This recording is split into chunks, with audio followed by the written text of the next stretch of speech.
Gigantes, anjos, deuses, monstros que nem imaginamos, todos esses andaram pelo mundo antes dos deuses resolverem recomeçar. E como o dilúvio não existiu só na Bíblia, hoje veremos como o mundo era antes que tudo fosse afogado nas mitologias. Começando por talvez a primeira das histórias de dilúvio, temos a mitologia suméria, e a principal fonte dessa história é a epopeia de Atrahaze. E assim como na Bíblia também, somente um bom homem foi avisado do que aconteceria, que é o fato do mundo ser afogado cruelmente. E esse é o que dá nome à nossa história, que é o Atrahaze, que traduzindo ficaria mais ou menos como extremamente sábio ou algo assim. Ele foi avisado pelo deus Enki ou Ea, dependendo do lado da rua que você tá. O Atrahaze começa a história depois da criação do mundo, mas antes da criação humana. E eu não vou falar aqui da criação do mundo na mitologia suméria, porque eu já tenho um vídeo aqui no canal sobre isso, e também porque eu tô com preguiça. Eu tô com preguiça. Mas vai estar no cardinho na descrição pra você. Mas vamos imaginar aí que de alguma forma você acabou nesse momento da história da mitologia suméria, que é quando o Atrahaze começa. Bem, primeiramente, se você for como eu e tiver com preguiça, você vai ter sérios problemas. Porque basicamente a história começa assim. Quando os deuses, em vez do homem, faziam um trabalho, carregavam as cargas, a carga dos deuses era muito grande. O trabalho era muito árduo. O problema muito grande. Bem, assim como ninguém nesse mundo, os deuses mais velhos não gostavam muito de trabalhar, e também estavam com preguiça, e fizeram com que os deuses jovens assumissem o trabalho. Esses deuses, inclusive, recebiam o nome de Anunnaki. Bem, só que os deuses mais jovens também ficaram bem putos, e resolveram criar uma nova raça de seres para trabalhar por eles. E quem é essa raça? Isso, os humanos. Só que até chegar nos humanos certinhos ali, bem feitos, tiveram alguns problemas. Até que uma deusa acabou adicionando sua carne, sangue e inteligência à argila, e criou 7 seres humanos masculinos e 7 femininos. Bem, com isso os deuses ficaram um bom tempo bem tranquilos, só de boa, bebendo alguma coisa, assistindo o jogo do Mengão. Só que os seres humanos trabalhavam muito, então para relaxar eles faziam o quê? Exatamente, batiam uma virilha. E acabaram se multiplicando muito e começaram a fazer muito barulho. E isso começou a perturbar os deuses, principalmente o Enlil, que ficava tipo assim. Escuta a pancada.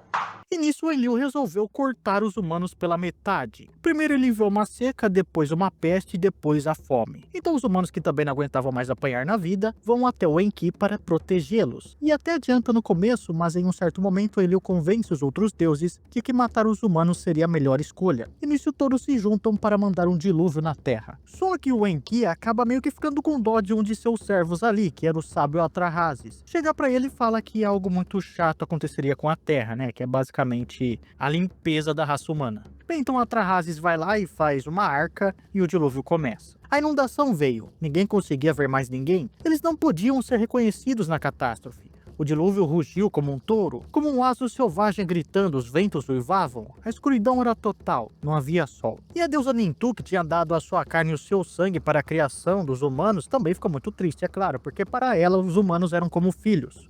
Bem, depois que as águas baixaram, o Enlil e os outros deuses perceberam o erro que tinham cometido e ficaram bem tristes. Sabe você, tipo quando era criança e a sua mãe dava um tapa em você, depois ela ficava, ai, coitadinho, gente, arranquei o braço dele. É tipo assim. Só que uma coisa muito engraçada acontece, porque depois que o dilúvio abaixa, aparece ali a arca do Atrahaze e o Enlil vê ele saindo dali. Aí todo mundo descobre que o Enki tinha ajudado ele e meio que o Enki tem que se explicar numa assembleia de deuses. E aí os deuses descem para comer do sacrifício de Atrahaze e o Enki acaba falando de um plano para que tudo se resolvesse. Eles criariam novas criaturas que não fossem tão férteis quanto os primeiros humanos. E de agora em diante, haveria mulheres que não poderiam ter filhos, e também demônios que meio que pegariam alguns bebês, e mulheres que terão que permanecer virgens. E o próprio Atrahaze é levado para o paraíso para viver separado desses novos seres humanos.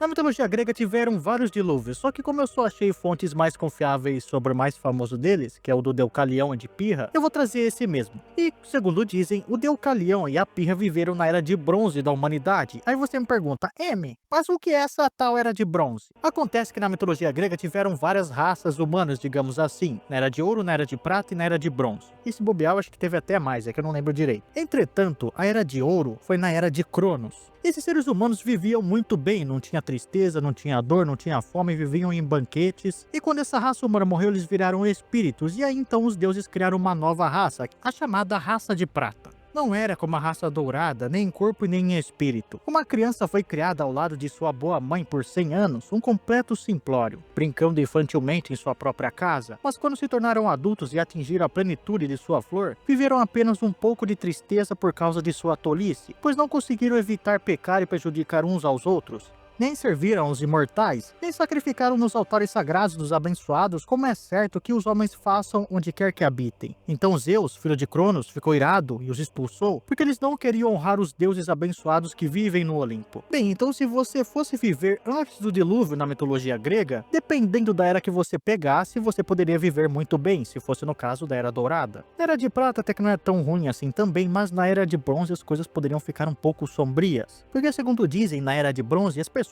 adoravam guerrear, brigar e etc. E era tanto isso que o próprio Zeus ficou com muita raiva. Zeus, o pai, criou a terceira geração de homens mortais, uma raça de bronze nascida dos freixos. E não foi de forma alguma igual à Era de Prata, mas foi terrível e forte. Eles amavam as obras lamentáveis de Ares e os atos de violência. Não comiam pão, mas eram duros de coração como homens inflexíveis e medrosos. Bem, com isso então, é claro que o Zeus resolveu começar tudo novamente. Zeus, irritado com a impiedade da humanidade, enviou um grande dilúvio para destruí-la. Apenas Deucalião e Pirra sobreviveram, avisados por Prometeu. Refugiaram-se no Monte Parnaso, em uma arca. Outros relatos mencionam sobreviventes em diferentes montanhas, como Dárdano no Monte Ida e Arcas no Monte Silene. Após o dilúvio, Zeus fez as águas recuarem e Poseidon abriu o vale de Tempe para liberar as águas de Tessália. Deucalião e Pirra consultaram o oráculo de Delfos para saber como repovoar a terra. A resposta foi lançar os ossos da mãe por sobre os ombros. Eles entenderam que isso significava pedras da mãe terra, das quais nasceram homens das pedras de Deucalião e mulheres da de Pirra. Na mitologia celta é um pouco complicado de dizer como que seria a vida antes do dilúvio, isso porque na realidade já começa falando sobre o dilúvio nas histórias, e curiosamente é o dilúvio de Noé, o dilúvio bíblico. Entretanto, dá pra gente ter uma ideia de como seriam as coisas. Durante as chamadas 100 invasões, que é quando conta como os Tuatha Dé Danann, que é o principal grupo de deuses celtas, chegaram ali na Irlanda, sempre fala de como a Irlanda era invadida por um grupo de gigantes que viviam no fundo do mar, os chamados Firbolgs, que eram comandados pelo Balor, que é meio que um ciclope que soltava fogo ou raio pelos olhos. Esses desgraçados, sempre que invadiam a Irlanda, acabavam com todo mundo que estava ali, e deram muito trabalho para os Tuatha Dé Danann, as chamadas Batalhas de Moytura. Então creio eu que não seria muito agradável você estar nessa região antes do dilúvio. Bem, de toda forma, lá na primeira invasão, conta que existia um cara chamado Bit, que seria um quarto filho de Noé, que nunca é citado na Bíblia. Esse cara tinha uma filha chamada Seser, e quando Noé foi avisado de que aconteceria o dilúvio, essa mulher junto com seu pai não foram aceitos dentro da arca, então eles saíram desesperados procurando para onde fugir. E um druida falou para eles que teria uma ilha bem longe, que é a ilha da Irlanda, que eles poderiam ficar. E chegando lá, ela entrou dentro de uma caverna, ficou lá dentro por muito tempo, escapou do dilúvio e até virou uma deusa, mas isso é papo para um outro vídeo.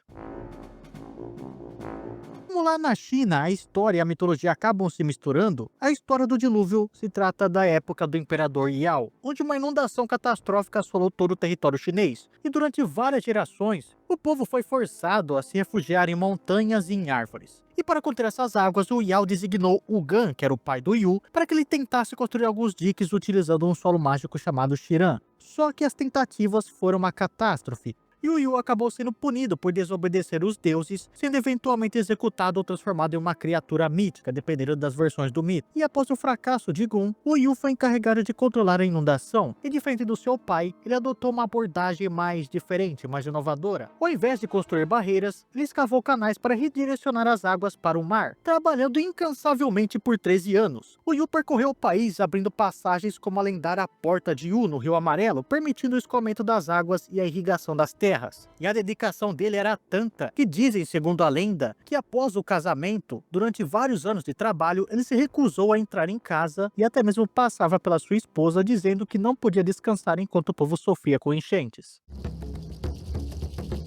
Voltando para a parte mitológica da coisa, temos aqui os Incas, e os Incas têm várias versões do dilúvio. Na primeira delas, uma versão parecidíssima com as outras que a gente já contou aqui. Os homens viviam bem na Terra, aparentemente, muito bem, sem fome, sem guerra e sem nada. Entretanto, eles esqueceram do Deus Supremo Viracocha. Esse se irritou e resolveu enviar uma enchente violenta para limpar a humanidade, mas o pastor local percebeu os sinais e escalou montanhas junto com a sua família, e através dele a humanidade voltou a dominar a Terra. Entretanto, tem uma versão mais interessante nos tempos primitivos da Terra, onde a luz nem existia direito, mas existiam alguns seres vivos andando pela Terra e também tinha um espírito maligno chamado Auca. E como ele não tinha nada para fazer, resolveu encher o saco desses humanos e disse para eles que na parte de cima das montanhas, junto com os Apus, que seriam espíritos das montanhas, tinha uma flor de fogo que deixaria eles tão sábios quanto os próprios espíritos. Os homens que morriam de frio começaram a escalar as montanhas, pois os Apus não gostaram do que viram e enviaram jaguares que desceram rasgando esses homens. Além disso, desceram na terra e começaram também a matar os outros humanos, e o céu então começou a chorar pelo que via,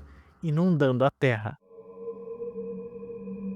Bem, se tratando da Bíblia, eu acho que todo mundo tem uma ideia de como era o mundo antes do dilúvio. Tínhamos, por exemplo, o Jardim do Éden. E eu sei que você deve estar pensando aí que se você voltasse nessa época, ou fosse para essa época aí, você viria muitas coisas boas ali no Jardim do Éden. Porém, você tem que lembrar que você poderia acabar se assustando com algumas coisas que você viria ali. Por exemplo, que todos os animais estavam ali no Jardim do Éden. Então você poderia acabar andando por aí e dar de cara com um urso pardo, que apesar de naquela época não atacar você provavelmente, não deixa de ser assustador, né? Esse bicho aí na sua cara. E tinham também outras criaturas muito estranhas, tipo cobras com pernas ou asas, e tinha também os anjos, e você poderia estar de boa ali andando pelo jardim bonitinho e alegre e ver isso aí na sua frente, que é um trono.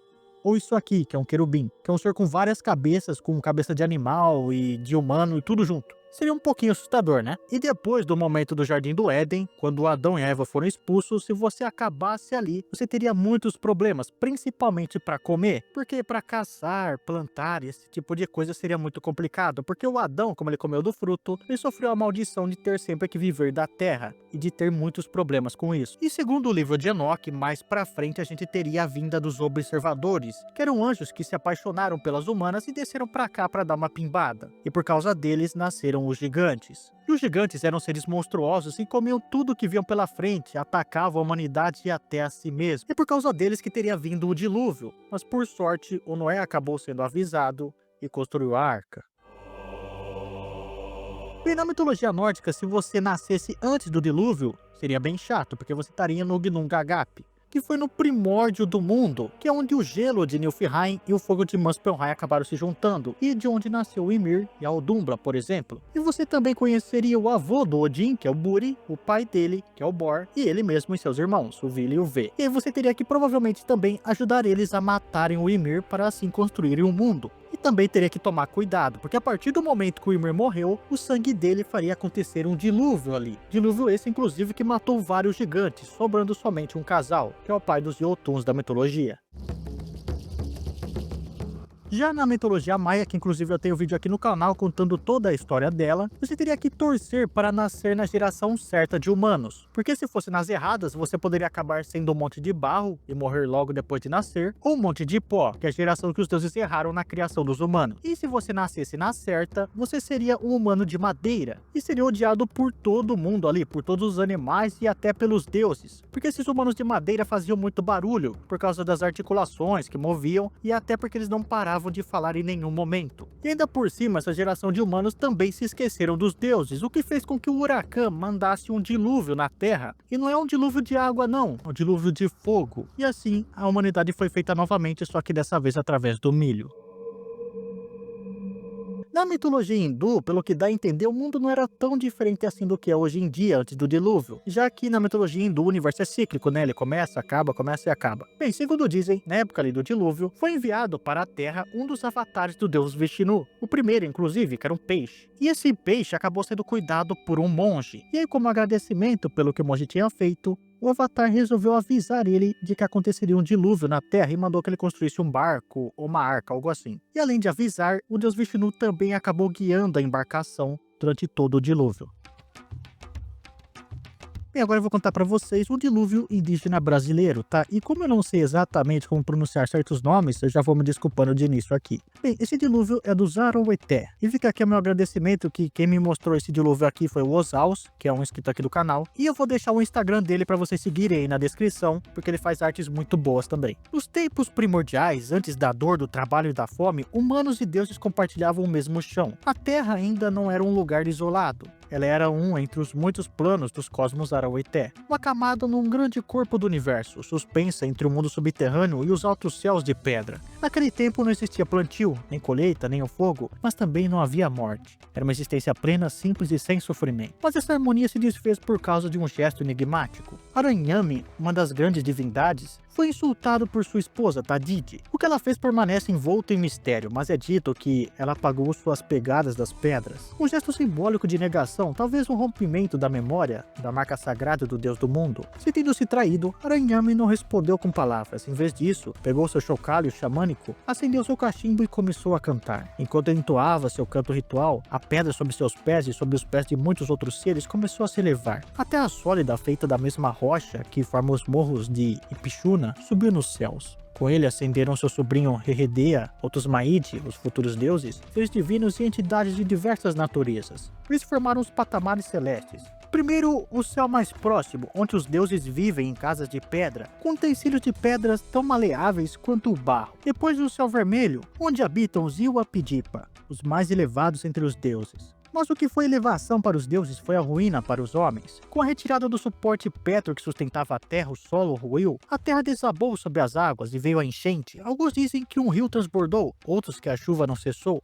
Seja como for, a água cobriu tudo, e com ela vieram os predadores sagrados. Yorie, o deus jacaré, e Pacuaco, o deus peixe-piranha, emergiram das águas turvas e começaram a devorar os humanos. No fim parecia certo, mas 3 sobreviveram, 2 homens e uma mulher. Eles subiram até o topo da palmeira Bacaba e ali permaneceram enquanto o mundo ao redor se afundava. Seus nomes se perderam com o tempo, mas entre os Araueté são lembrados como Tema-Ipe, os primeiros ancestrais da nova humanidade, os únicos que restaram após o colapso do mundo. Assim os deuses se foram e os humanos ficaram, e por isso que os Araueté dizem que nós somos os abandonados. Deixe aí nos comentários quais desses mundos antes do dilúvio você escolheria para ficar. Não esqueça de se inscrever no canal, de compartilhar o vídeo e de deixar o like aí também, hein? Valeu, falou, tchau.